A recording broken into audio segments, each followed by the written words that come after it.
পূর্ব মেদিনীপুরের পরে ভেঙে গেল হাওড়া জেলা পরিষদও। তৃণমূলের জেলা পরিষদের সভাধিপতি সহ সভাধিপতির ইস্তফা, দুর্নীতি স্বেচ্ছাচারিতার অভিযোগে সভাধিপতির বিরুদ্ধে অনাস্থা আনা হয়।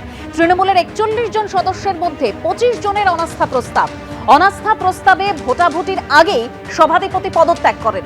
দুর্নীতির অভিযোগ উড়িয়ে ব্যক্তিগত কারণে ইস্তফার দাবি করেছেন সভাধিপতি। এটা আমার ব্যক্তিগত ব্যাপার। আমি রেডি করেছি কাগজপত্র, কালকেও এসেছি, আপনারা জানেন, দেখেছেন ডিএম অফিসে। কোনো চিঠিপত্র এখনও পর্যন্ত, আজ পর্যন্ত যে আমি দিলাম, এখনও চিঠি কোনো আমার কাছে আসেনি। আজকে ডিএম অফিসে প্রথম 11টায় গেছি সকালে, সেখানেও কোনো চিঠিপত্র আসেনি। আমি তারপর ডিভিশনাল অফিসে জমা দিলাম 12:10। এখনও পর্যন্ত আমাদের এখনও চিঠি আসেনি, কোনো কিছু খবর দেয়নি।